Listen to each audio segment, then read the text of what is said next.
Good morning, good afternoon, hello, welcome to our webinar about third-party certifications and are they worth the investment? This is a question I am so excited to explore with our panelist experts here today.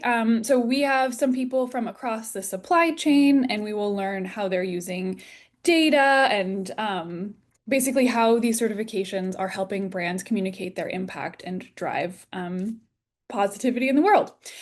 So a quick shout out to our webinar sponsors. Thank you to WPA who has sponsored the whole 2025 webinar series. And then also Temper Pack has sponsored today's webinar, and we will hear a little bit more from them later. So we have a very exciting agenda today, so we're going to dive right in. Welcome to those who are still showing up. We're so happy to have you here. I have a few welcome and announcements. We will hear from Temper Pack, our sponsor. We'll have some lightning rounds and hear more from our panelists. And the bulk of the time, I have some questions, and then we will do audience Q&A at the very end. So if you are new to the Pet Sustainability Coalition, hello, welcome. My name is Allison Reeser. I'm the Director of Sustainability and Innovation here at PSC. We are a nonprofit. We're a small but mighty team, and we're trying to drive positive social and environmental impact for the pet industry specifically. We have about 200 members from around the world representing the whole supply chain in the pet industry. So if you are a member with us, welcome. Thanks for being part of the pack. And if you're new to PSC, we'd love to follow up with you and see if being a member with us would be a good fit. A little bit more about how we work. The issues that we're tackling are really to create a positive future for people, for planets, for our planet, and for pets. And so we do that in a couple of ways. The first is offering companies one-on-one support. We're kind of like project consultants for you. And then the second way is to really facilitate collaboration between and among our members, because again, we got to solve these problems together. To create this responsible industry transformation, we see this showing up in a couple of different ways in the pet industry. We talk a lot about ingredients, we talk a lot about packaging, as well as responsible business. And in today's webinar, we're actually going to touch on all three of those probably. So excited to dive into it. Our webinars are one of the key ways that we are able to provide information for what our members need and non-members alike. So of course, today we're talking about third-party certifications. We have some upcoming webinars to be sure to get on your calendar. Later in August is one about secondary packaging with B&B. And then in September, we have one about co-products and byproducts and their role in the pet industry. So also very excited for that one. The key announcement here is that Super Zoo is right around the corner. If you are going, please swing by and chat with us. We're at booth 3532, and then we also have our networking party that you won't want to miss. So feel free to register for that. And then my final announcement is just that our sponsorships go live at the end of this month. So tomorrow, I believe, we'll be announcing it. And our sponsorships are a great way to get your name out there. We have networking events that you can sponsor, like I just mentioned, brand visibility, a lot of content, sponsoring a webinar, as well as a bunch of different ways that you can drive your impact further. Okay. And finally, because we are operating in this Zoom virtual world, I just wanted to let the audience know, please interact with us in this panel discussion. There's a couple of different ways that you can do that. Feel free to use the chat to just say hello, maybe where you're calling from, whatever information you would like to maybe contribute or have the other attendees see. But please, please, please, if you have a question to ask the panel, use the Q&A feature, not the chat feature. So that little Q&A button will allow the panelists to see your questions, and that's how I'll be managing the Q&A audience section at the end. And then finally, a little shout out to the React button. If you like something that you hear, give a little reaction because we can see that, and it's good to know that we have a live, excited audience out there. Okay, so enough announcements from me. Let's kick things off with a message from our sponsor, TemperPak. So, welcome Liz Helm. She is the Sustainability Senior Manager at TemperPak.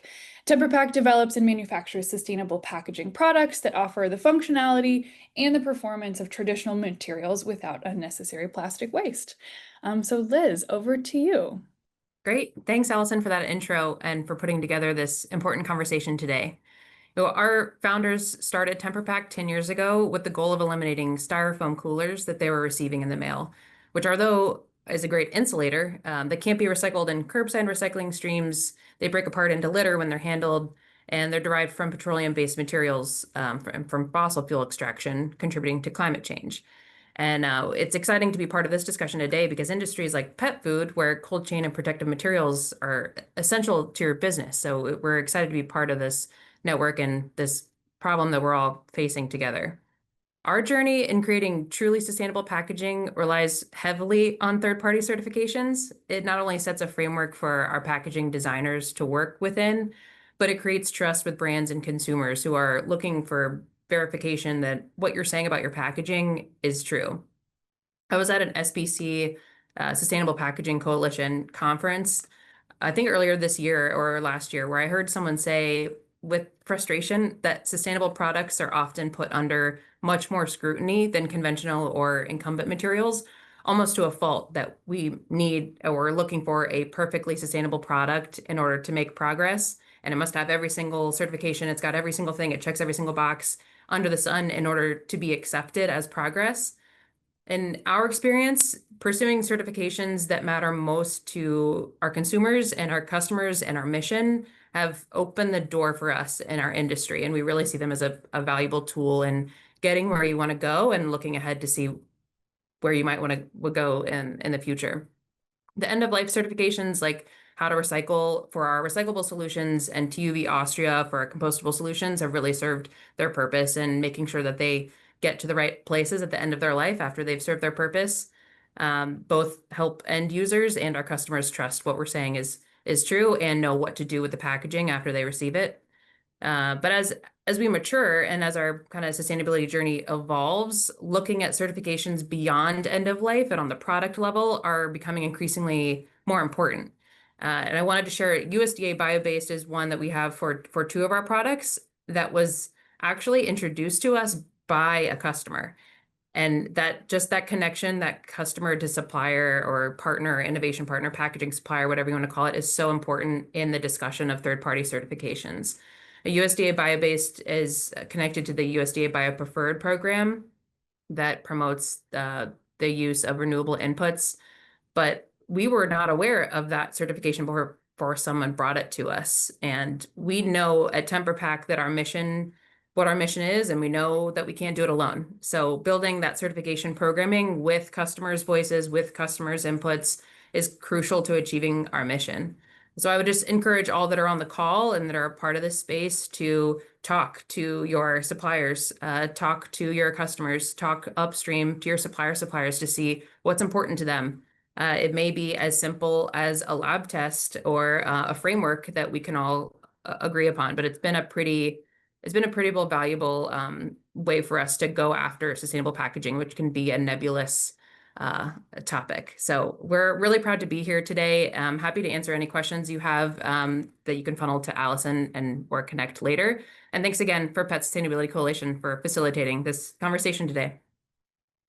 Awesome. What a great way to kick off the conversation. Thank you so much, Liz. Um, TemperPak joined as a PSE member this year, and we're so happy to have you. But I know that you've been in the pet space for very long, and I think yeah, a great example of how certifications can really be part of a whole strategy. And I also heard that thing about the extra scrutiny on sustainability, and I got fired up about that and excited that we have these certifications. So thank you so much for kicking off the conversation. Absolutely. Thanks for having us. Yeah. Okay, so let's get into it with our lightning rounds. So what I'm going to do is I'm going to introduce our panelists with just the key nuggets about who they are and what their certification is, and then I will ask each of them to share what are the top two or three primary reasons why a company pursues their specific certifications. So let's kick things off with Joao Campos, if you would like to come on video with me. Joao is a growth manager at B Lab US and Canada, and B Lab is the nonprofit network transforming the global economy to benefit all people, communities, and the planet. And notably, they create and manage the B Corp certification, which is a very rigorous standard for social and environmental performance, accountability, and transparency for the business. So, Joao, I'm so excited to have you. So, can you kick us off? What are the top 2 to 3 primary reasons a company pursues B Corp certification? Yeah, thanks, Allison, and good morning to everyone. I'm happy to be here and speak a bit more about B Corp within the context of the pet industry. Um, yeah, B Corps are present in every industry in many countries around the world, and companies can pursue B Corp certification for any number of reasons. One of the most common ones that we see is to differentiate themselves in the marketplace, to be able to use the B Corp logo and claim B Corp status in their product packaging, but also in their brand communications. It's a powerful signaling tool to consumers, to investors, and to partners that your company is serious about its social environmental impact. It's meeting high standards of impact, and that those standards have been verified by a third party. Being able to communicate all of this with a simple logo or a simple sentence like "We are a B Corp" is a really powerful tool. I think the other main reason why companies pursue B Corp is to engage their people, both their existing employees and with their recruiting. We hear stories often that people want to work for companies that share their values. And being a B Corp and being able to communicate that to your employees and to your prospective employees is a great tool to help people feel like you are an employer who will prioritize the people and the good practices in the business. Awesome. Lots of good reasons. Thank you, Joao. Okay, next, Erica, if you want to join me. Erica Tardif is the Market Development Manager for North America for ASC, which is the Aquaculture Stewardship Council. ASC is a global nonprofit organization that runs the world's leading certification program for farmed seafood. They work to transform aquaculture towards environmental and social responsibility through very strict standards, ensuring that seafood is farmed with minimal environmental impact and respect for the workers and communities. Erica, very excited to have you here. What are the top reasons that a company pursues ASC certification? Yeah, thank you, Allison. So there's a couple things. ASC, so as you said, ASC specifically certifies farm-raised seafood and I guess in the pet industry, fish products, so fish meal and fish oil. So our program ensures social and environmental responsibility, and I think there's a lot of questions surrounding that within seafood and fish products specifically. So that's a big reason why companies go out of their way to get ASC certification. Aquaculture has historically also gotten kind of a negative reputation. And so we're here to also show that done well, there's a huge positive potential for fish farming. With a growing population, aquaculture is a critical sector of food security.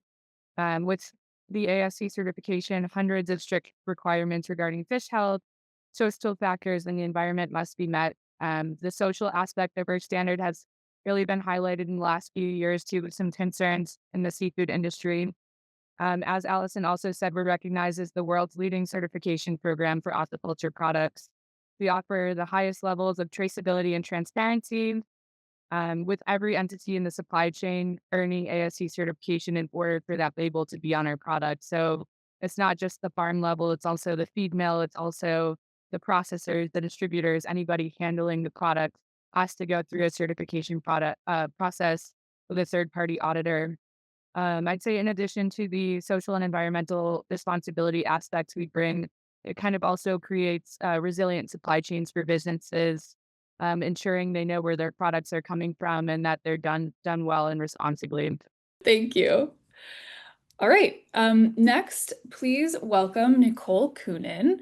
She is the commercial manager for the U.S. West Coast of the Marine Stewardship Council. Now you understand why I inflected upon the aquaculture in Erica's intro. So MSC is an international nonprofit organization that sets a science-based standard for sustainable wild-caught fishing, working to end overfishing and ensure healthy oceans. So while the two organizations are distinct, you can think of MSC and ASC as sort of sister organizations, and excited to have you both here today. So Nicole, what are the top reasons that a company pursues MSC certification? Great. Thanks, Allison. I'm thrilled to be here representing the Marine Stewardship Council on today's webinar. To keep it simple, companies come to the MSC usually for around 3 key reasons. The first is consumer trust. So data derived from our annual Seafood Consumer Insights survey done via GlobeScan that happens every 2 years shows consumers, especially in the pet segment, are actively looking for sustainable options to feed their furry friends. The second is supply chain transparency. The MSC certification brings accountability and visibility to sourcing, helping brands access verified sustainable fisheries. And the third is market differentiation. The MSC Ecolabel sets your product apart on the shelf and opens the door to private label opportunities in large-scale retail programs. We're proud to be the most widely recognized certification for sustainable seafood and are excited about our growth within the pet food industry. Awesome. We're excited about that too. Welcome. All right. Next, we have Vinodha Nayangar, who is the Executive Vice President of Growth Strategy at Where Food Comes From. Where Food Comes From is very impressive. They manage a wide array of certifications and verification programs covering a bunch of different aspects of food production, sustainability, and transparency. So they act as a third-party verifier for many established standards, including USDA Organic and Upcycled Certified. And they also have a bunch of their own proprietary programs. So Vinod, generally, what are the top reasons that companies pursue certifications like the ones you manage? Yeah, thanks, Allison, and thanks everyone for having me be part of this webinar. And I'll just summarize in 3 key areas. The first one is market access and competitive advantage. Different brands, want to be able to stand out from other brands and show that they're doing their extra, but towards sustainability. And how they can make a positive impact on the environment. The second one is really consumer trust and transparency. A lot of consumers today are looking forward to how can I raise my family with good, clean, healthy ingredients, right? What markers can I look at a pack, on a grocery store, on my label for my pet, that'll indicate that this is a good product, not only for the pet itself, it's went through all of these stages of certification, but also that it's really good and impactful to the environment. And then the third one is more on the operational improvement and kind of risk management, right? In terms of the brand itself, making sure that they have the necessary certifications to stand through and have their brand stand through the market, and then also making sure that and if there's any operational improvements that a brand could make, they could use that certification as different certifications as different levels and tiers in which they could, apply for a certification seal or mark on pack. So I would say those are the top 3 that we've seen. Okay, excellent.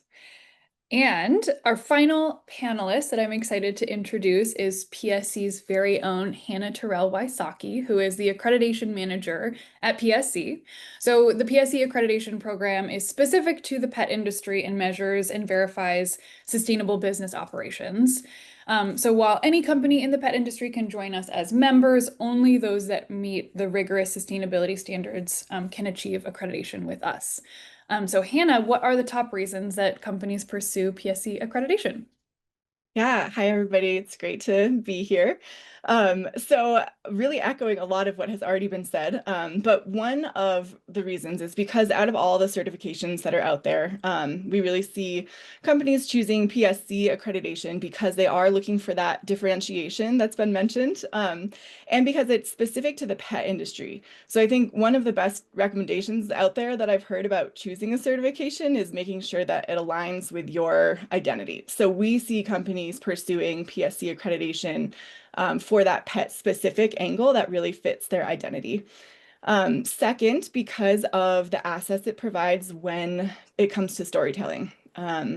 about a company's sustainability impact. So really helping create that transparency about the work a company is doing in sustainability is an enticing reason. And then third is that the PSE accreditation offers a framework for continual improvement. So it can help roadmap next steps for a company to continue evolving their sustainability impact over time. And so we see companies choosing PSC accreditation because in a field like sustainability, which can often be such a moving target, the continual improvement aspect helps keep a company relevant and up to date. Okay, awesome.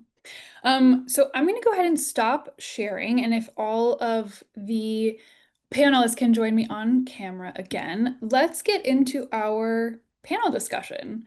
So we have heard from a lot of you just about there's a bunch of different reasons why a company would pursue your particular certification. Definitely some overlap, but then also some unique aspects of each of the certifications that you manage. So what I would like to start with is just a conversation diving a little deeper into the why. So let's start with a question for you, Hannah. And I'm sure that a lot of people in attendance are thinking about greenwashing because we're thinking about that too. So greenwashing and consumer confusion are a big part of why certifications matter.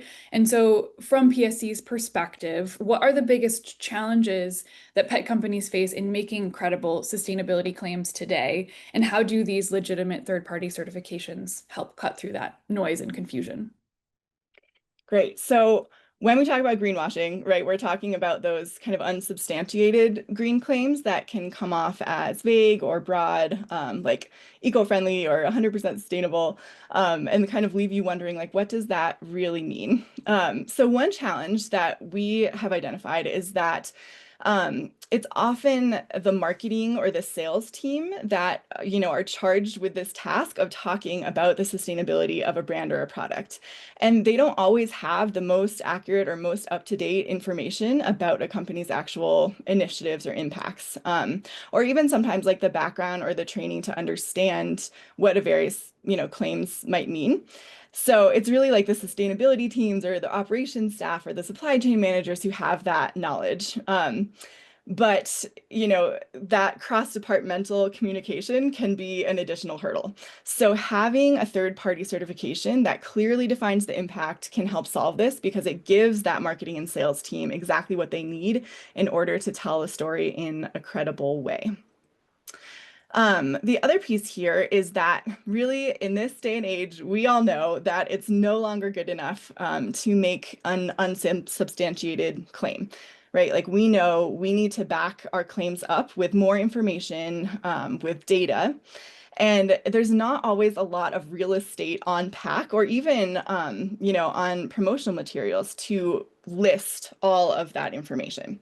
So the third-party certification can help because especially when it's a recognized logo or when it's clear where someone can find out more information about what that certification entails, the small logo can really tell a big story and it can be credible as long as there is somewhere that you can learn more about what it means. Awesome. So you mentioned third party quite a few times in that statement. And so my next question is for you, Joao. And this is something that I wonder sometimes is basically what exactly is that third party and what gives that entity the authority to give a stamp of approval, basically the authority to certify something. And then also like how does having a valid third party certification differ from basically a similar claim but without that third party? Yeah, it's such a good question because we always talk about the need for a third-party validation of a company's claims, and that's actually a big part of new upcoming legislation in the EU. The need for you to prove that the claims that you are making are not just something that you are saying yourself, but that it has been reviewed by a third party. And this third party is basically an outside organization that is not the company or the person or organization that is making the claim that has validated the data that substantiates this claim. So in the case of B Lab, We are a nonprofit that develops the standards for B Corp certification, and we conduct an audit on companies that seek the certification. So any company can go online and create an account in our assessment, complete the assessment, and for some standards or certifications out there, maybe just completing the standards yourself and like seeing that you meet a certain minimum standard would be enough to qualify you. But in the case of B Corp or third-party validated certifications, that is not enough. This third party, this outside organization needs to verify that the claims that you are making are correct. So I think that is where there is a lot of value in it and helping to prevent greenwashing, because you can see that the claims that a company is making have been validated by an external organization. In our case, we have the authority to handle this process because B-Lab has developed the standards for B Corp certification. And we have a broad team of experts across social environmental standards who are tasked with not just developing those standards, but applying them and making sure that companies are actually meeting them. They go through an extensive review process where we ask for documentation to back up those claims. And knowing that this is not an easy process, that it's been validated by a third party, is what really gives the assurance that the certification really does matter. Okay. So I'm hearing a lot about this like neutral third party that can validate things to offer that credibility and sometimes required by law. Okay. Erica, my next question is for you. Do you want to come off mute and see if the mic issue is fixed? Yeah, do I sound okay or it's still bad? That's good. Okay, Better? thank you for Okay, great. thank you Sorry for about figuring that that. out. Yeah, no problem. Okay, so for my next question for you, for certifications focused on specific ingredient categories like sustainable seafood, how do you ensure that your certification actually translates into genuine environmental or social impact? And do you have an example of that? Yeah, great question. Obviously, we want to make sure our certification is having an impact and we're actually doing the things that we say we're doing. So we greatly value transparency, and it's one of the major benefits of our label. Demonstrating these real changes is crucial to our program's effectiveness and our continued innovation in our standard. We measure our direct impact by conducting internal impact reports. So we use our internal data resources. We have several different dashboards and ways we collect data. We also use other credible sources of data like FAO, Global Fisheries data, UN data, the Department of Economic and Social Affairs, and other similar sources. We also call upon peer-reviewed scientific literature in our impact reports. So for example, our most recent impact report used 8 different industry reports and 27 different peer-reviewed articles in addition to our internal data. Our most recent report confirmed over 3,600 environmental improvements and nearly 2,900 social improvements at the farm level. And one of these good case studies that came out of our report is on the Baccafrost salmon farms in the Faroe Islands. So Baccafrost makes up 70% of the salmon farming for that region. Copper is commonly used to treat aquaculture nets to prevent growth of algae, but it's also harmful to water quality. So in order to become ASC certified, Baccafrost switched their nets to copper-free nets. And this action led to a 10-fold decrease in the copper in the water in the Faroe Islands from 2013 to 2020. So that's just kind of an example of like the measurable impacts that we're seeing the ASC certification can make at the farm level and the surrounding environment. Okay, thank you, Erica. Yeah, that's an important part of the equation, is that these certifications should be driving actions by companies that have that measurable outcome in the real world. And I think that copper example was a great one. Okay, Vinod, my next question is for you. So let's focus on the Upcycled certification for a moment, because I know a lot of our members are really interested in that. And I know it's growing consumer interest and it's all about waste reduction. So what was the driving business case for developing that specific certification, and how do you ensure that credibility in this evolving world of what an upcycled product could mean? That's a good question, and actually a question we get all the time. The standard itself was developed about 6 years ago by the Upcycled Food Association, and where it comes from had some impact in kind of advising and helping strengthen that standard.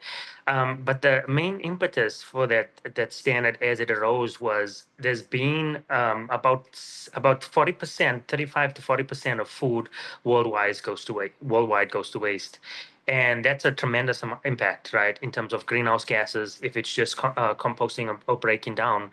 So what was determined was how could we basically take this way the food that is wasted and change the mindset of the communities of the individuals that are kind of working with this type of food, and help them identify if there's any innovative ways to take this type of food, to take this product, and then kind of reuse it in a way that's actually sustainable, so preventing the amount of waste that's basically out there in compost piles or rubbish piles, to basically bring that food back into the human food consumption. Now, it sounds a little gross kind of using those words, and I use that particularly, just to help explain the concept. But most importantly, a word that we try using is side streams, right? So what we've determined is that in order for because waste is such a big issue worldwide, there has to be some form of standard or sustainability program that can basically help address that. And that's how the Upcycle Certified Standard was born, kind of out of that. We actually saw a lot of waste during COVID, a lot of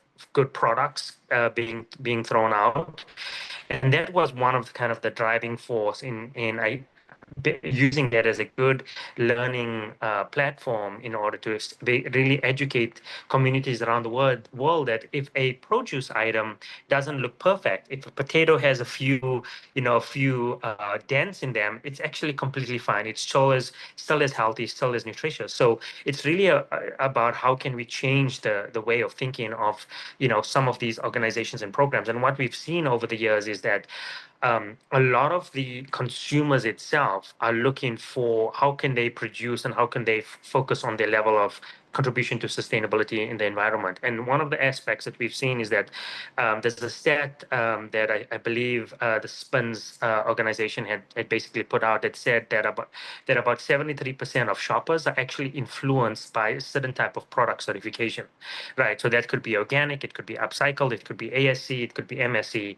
And so that's how we've really seen the certification, build traction. We're seeing on the upcycle side that there's a lot of data that we work with different retailers and organizations such as SPINS that provides us some insightful data on the amount of sales and a number of products that we see have the upcycle logo.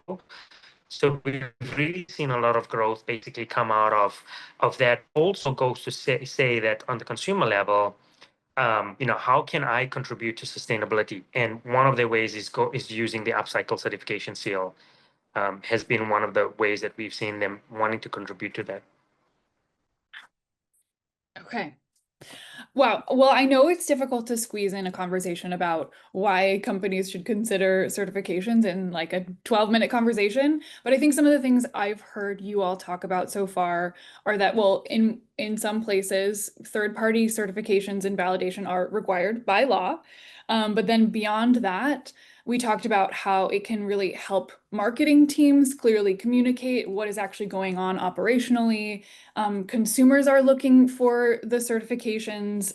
That 73% stat I find really powerful, that like if there is some sort of credible logo, that does interest customers. And then we also talked about how these certifications can really drive impact. So you get the logo, but that means that you need to actually make changes and improvements to your operations to have a positive impact on the environment. Before I move on, I just wanted to open the floor. Do any of you have an additional point about the why behind certifications? Anything that we missed? I mean, there's more to say, but okay. And a reminder to the audience to, at any point, please use the Q&A feature to drop in questions for our panelists, because we will have some time for that at the end. Okay, so we talked about the why, we kind of recapped it. So next, let's talk about the how. So if a company is interested in it, how do they figure out the cost? How do they implement it? What does it actually look like strategically? So Joao, my first question is for you. So B Corp certification requires companies to meet a very broad set of criteria. So how do those companies prepare to meet the criteria, and what are the typical financial and operational considerations that companies should prepare for when integrating B Corp into their long-term strategy? Hey, yeah, that's a really good question. And I would say that the answer has two parts. I think there is, the certification process itself that requires both financial and operational investment. And then there is all of the work that it takes to meet the minimum standards for certification, right? So we have an online assessment that any company can create an account in. Definitely, how I encourage everyone here, if you don't already have an account on the B Impact Assessment, to create one. And companies will self-complete that assessment, and they'll be able to see how far they might be from the minimum standards for certification. And then within the assessment, you will see what policies or practices you need to implement in order to meet those standards and qualify for certification. So for some companies, the first time that you complete the assessment, you might already have all of your impact initiatives in place and you're already meeting the standards. That's amazing. It's only a matter of going through the actual certification process. For some companies, you might be a bit ways off from the minimum standards, and you need to create your own internal plan to implement those practices, those policy improvements to meet the standards. And it might take anywhere from a few months to a few years, depending on how far you are and how much you need to implement. So there are financial and operational considerations for you to see which practices need to be updated or improved in order to meet those standards.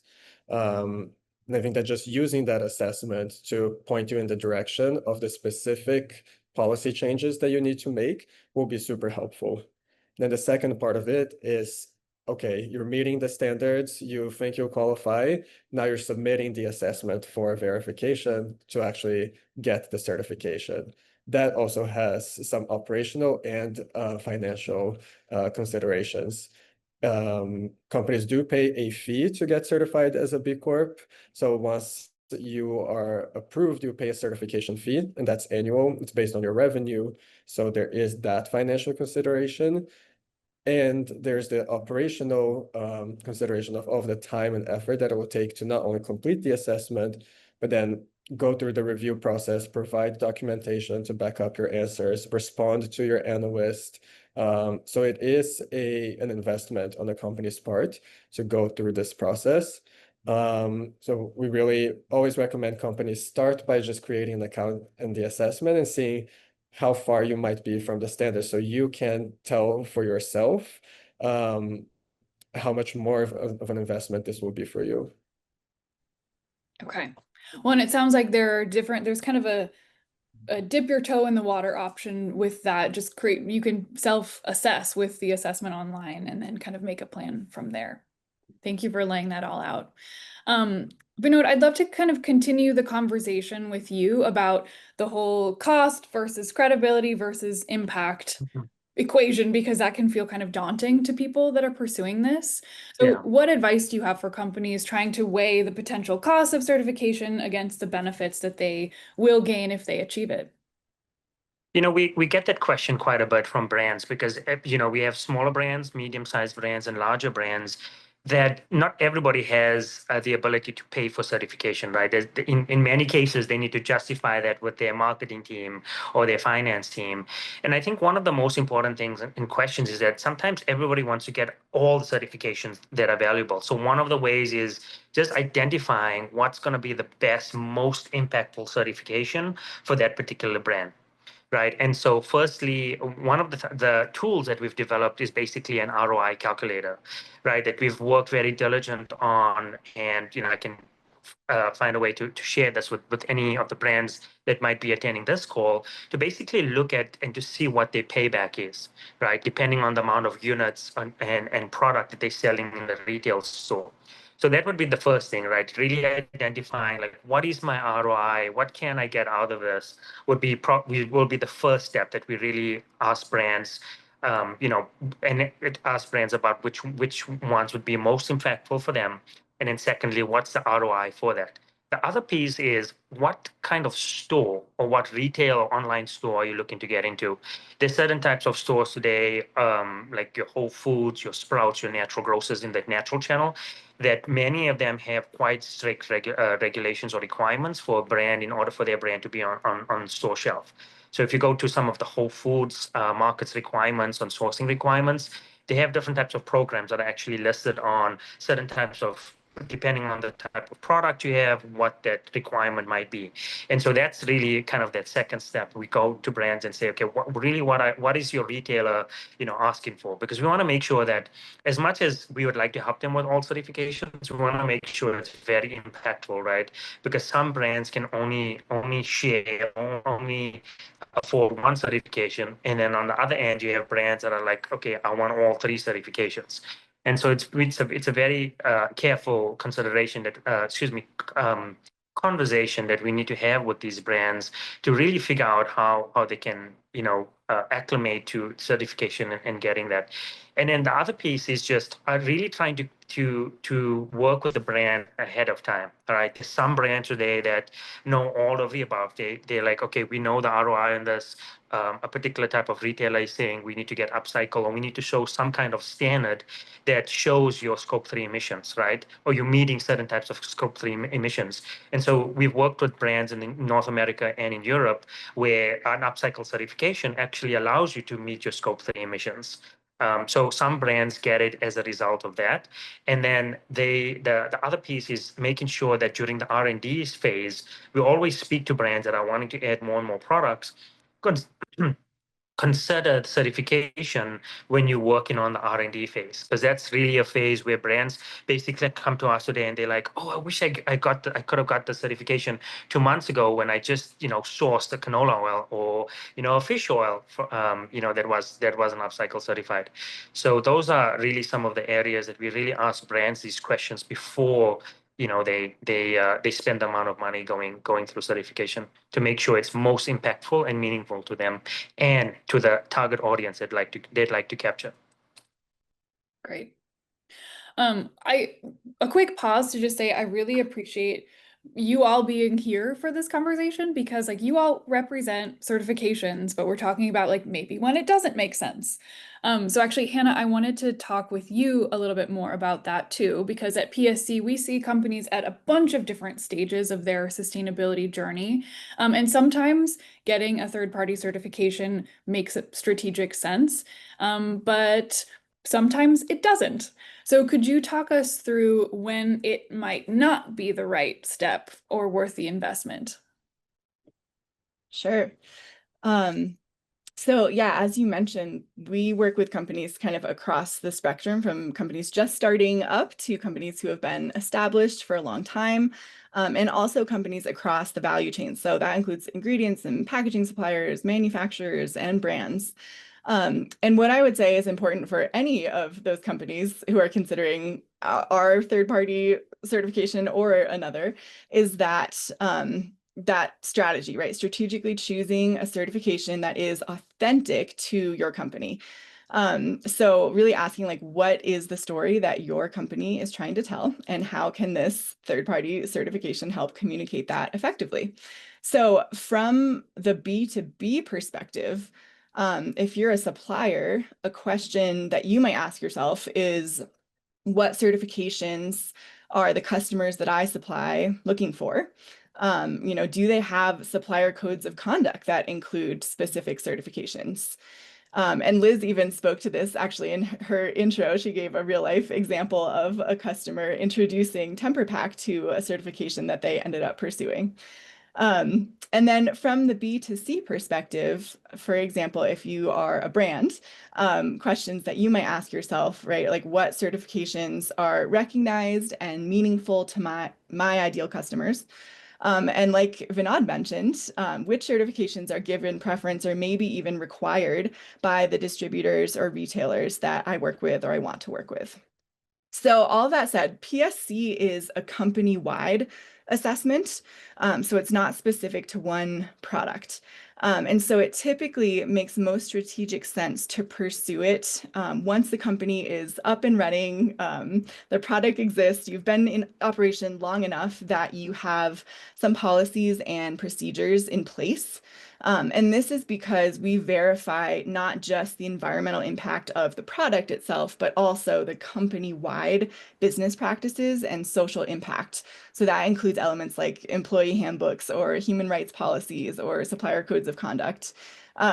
And of course, that recommendation is from the perspective of a company-wide certification. And I imagine Erica and Nicole might have a different response specific to product level certifications. But what I think is true of both types is that in terms of strategic sense, pursue certification once you have a sustainability story to tell that a specific certification can capture. Okay. And thank you for teeing up the conversation about how ingredient specific ones might be next. Because Nicole, I wanted to ask you just about how your certification impacts the supply chain. I know it probably includes adjustments to a company's supply chain. So what are the common hurdles that you see companies encountering, and how do you support them through the process? Yeah, that's a great question. Thanks, Allison. And Hannah made a great point. As PSC and potentially B Corp addresses the larger organization for certification at whole, with MSC and similarly ASC certifications, you're doing it at the product by product level. It's not so much of a big hurdle, right? You're not having to step over the overhaul of an entire organization. You're starting with one product step by step. And that's actually one of the biggest hurdles, is simply taking the first step. Interestingly, many companies are actually already sourcing from MSC certified fisheries, and they just don't realize it. They're not doing the work by asking their companies who they're sourcing from where that product is coming from. A lot of the times it is actually already coming from an MSC certified fishery. So generally that's the biggest hurdle, but that's the first step. From there, it's about figuring out whether you actually need chain of custody certification or not. Chain of custody certification is a certification that covers the product from landing all the way to the consumer shelf. And so it's sometimes hard for companies to determine whether or not certification is specific and important for them. What I mean by that is sometimes a company could be listed as a subcontractor on a certificate. Sometimes the company might not even be taking financial ownership of the product. It's important for them to start by understanding where they fit in the supply chain and where they belong and whether or not that subsect needs certification in and of itself. And understanding the requirements of a third-party audit and then aligning their internal processes accordingly with that. And then the last hurdle that I'd like to identify is the financial consideration / costs. Obviously, certification can be an investment, especially it can be in a commitment. The time for an audit process typically occurs annually, so every 12 to 18 months, which means this is something that you're upkeeping. It's something that you're investing in for the future. But at the end of the day, the support that you'll get along the way from organizations like myself, as well as other organizations I'm sure presenting on this panel, is something that is also part of the value add. So we offer hands-on support through this process. What that looks like: credible claims guidance, how to talk about your sustainability commitments, how to talk about your MSC certified product without it being flagged as greenwashing or fear of greenwashing. Marketing and communication support. How do you talk about this? How do you speak about it on social media? Sourcing and supply chain matchmaking. Say you are one of those subsect companies that doesn't actually source from an MSC certified fishery. Well, we have that information for you. We can help you go back and figure out where to ask those questions and who to ask, and figure out where there are fishery supply chains that might fit for you, that you can transition to over time that could help you gain that certification. And then finally, consumer insights and analytics. We do a lot of that work for you. We work with the retailers and we work with the consumers, and we host, again, that biannual GlobeScan analytics survey that tells us what consumers are thinking when they see certifications, specifically for the pet food segment as well. So the goal isn't to overhaul your entire system. Instead, we focus on small strategic changes that create meaningful and measurable impact. And throughout that process, we're here to guide you and support you where it's needed. Awesome. So in listening to you all talk about these questions about the how of these certifications, I'm realizing that it's also a conversation about the when, because we talked about that sometimes it's good to pursue one in a line or in like at the same time as R&D, because you don't want to build a thing and then realize like, oh, we could have built it differently. But then also it's like you want to make sure it's strategic. So you don't want to just go out and get as many as you can. So when it comes in with your strategic planning also matters. But then also, Nicole, you were saying that like maybe you're already doing it. And so maybe it doesn't have to be this big monumental thing, that like you basically can just help tell a better, more credible story with something that's already happening. So I thought that was a really interesting thing. A lot of it was about the timing of when this all comes to be. Before we move to audience Q&A, just another chance for any of you to add anything else about the how or the when of getting these certifications. Maybe something we missed. Okay. So we do have a couple of good questions in the audience Q&A. All questions are good questions, so audience, please keep them coming, and we will take a look at those. I actually wanted to start with one specifically for MSc or ASC. Erica, you already typed an answer, but just for people who are listening, do you want to repeat it a little bit? So it's about if a sourcing supply chain doesn't have the certifications, is there an option for the fishery or the farm to transition to improve their operation? So kind of swimming upstream, if you will. Yeah, definitely. Good question. So at the farm level, there's something that we do called AIPs or AIPs, Aquaculture Improver Programs, or Aquaculture Improver Projects, depending on who you're talking to. There's lots of acronyms. But basically, that is where some of our technical, like boots on the ground team will go work with a farm that really wants to get certified, but just doesn't have the financial resources or the technology, the time to put into earning certification, because there's obviously hundreds of requirements from, safety, social aspects, fish welfare, several different facets of our organization certification. So we'll go in, help that farm over several years. I think they're typically about 3 years long. And when we leave them, it's not like they have to get ASC certification. We say, okay, you're at a good point now, and you can kind of go pursue whatever certification it is you like. So that's just something that we do as an investment to kind of try to improve farms around the world. So that's certainly one part of that answer. And then I would also say it depends on what you're sourcing. ASC doesn't cover every species of fish. We're about 15 years old now, I believe. We started with the big guys, the salmon, the tilapias of the world, the shrimp, and we've slowly added different species groups to our standard. We have a little over 50 different species covered by our standard, but there are some that just are not in our standard yet. And there's a big technical undertaking, a process to add that to our standards, because there's obviously specific parameters around each species. I know one I get asked a lot about in the US and in the pet industry in general is catfish. In my couple of years here, I've constantly been asked about catfish. So that is one that we're adding. And I've been working on that for 2 years. And now we're just starting the kind of consultation process to be adding that. So it's definitely a several year undertaking to kind of alter the standard. So just wanted to kind of share both sides of that. You're getting a lot of reactions from the audience about the catfish. That's awesome. I am looking at the time, and wow, this is flying by. I do want to get to a question for you, Vinod, about basically if byproducts, so the less desirable, not human grade things coming from animals basically count as byproduct or as upcycled for your certification. I know this is a huge question, but I'd love to get into it briefly. Yes, absolutely. I'll keep it really brief. The answer is yes, absolutely. We've seen just to give you a quick stat, out of all the 5.1 million tons of food that have been diverted, that would have went through compost, or just into trash or rubbish is brought back into the human food supply chain, about 90% of the top selling product is actually pet products. Right, so that's actually the largest number of upcycled products and ingredients certified today do come from pets. And there's a number of clients and customers that we do work today that we work very closely with. That of course there's a lot of animal byproducts, right? So you're looking at salmon oil. Actually, this is for human food consumption. So salmon oil.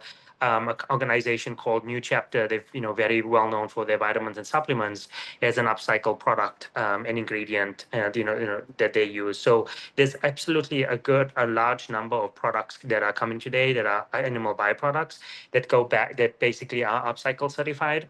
And then just the takeaway of that, out of all the upcycled products in the marketplace today, the top selling item is really what we're seeing is really pet treats today. Okay, thank you. And a quick plug, if anyone wants to continue this byproduct conversation, we do have a webinar about it coming up in a few months. Okay, I do want to make sure that we have time to have all of the panelists leave the audience with their parting words. So thank you for the questions that were submitted.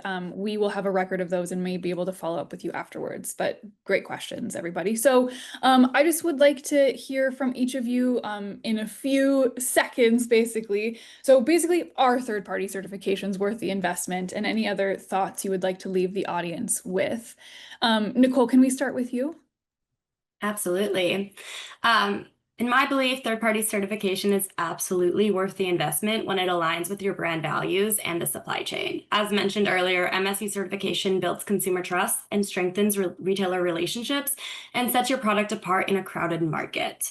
But it's not just about the consumers, it's about speaking the language of the actual retailers themselves, many of whom are making sustainable sourcing part of their policies. So if you want to future-proof your business and lead with purpose, certification isn't just worth it, it's strategic. There was a question in the audience that asked if we have connections or work with retailers that sell our products or will have made sourcing commitments to purchase MSC or any of these certifications. I'm happy to share with PSC our list of retailers that we work with and that we are known to work with for selling MSC certified product. That would be awesome. Thank you. And we'll share that in a follow-up as well. Absolutely.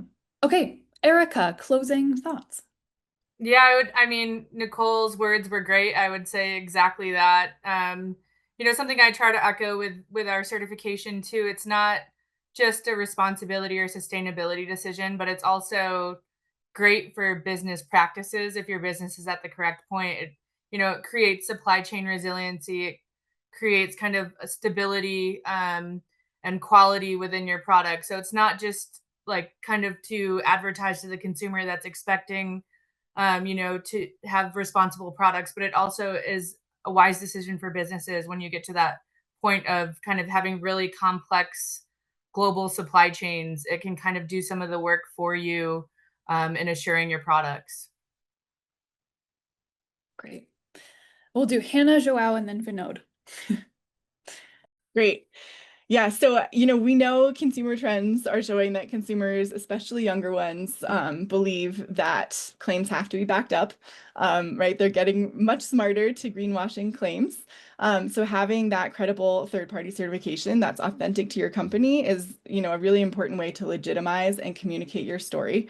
And I would say that it's really becoming status quo to verify your sustainability claims. And so having a third-party certification is a great way to do that. And with all the options out there, I think companies have to be very intentional about the certifications they choose. So I would say it's worth the investment when the certification is credible, it's aligned with your company strategy, it's authentic to your brand, and it tells your sustainability story. Awesome. Love a good list. Thank you. Joao? Yeah, well, I'll echo what everyone has said on the value of getting a third-party certification. I think for B Corp, what really sets us apart is the comprehensive aspect of the certification, how it touches on every aspect of your company's operations. So what I want to leave folks with is with the recommendation to just create an account on bimpactassessment.net. It's a free tool. It's really easy to use. And we always recommend that companies start off this process by spending 1 hour on the assessment and just answering with your best guesses.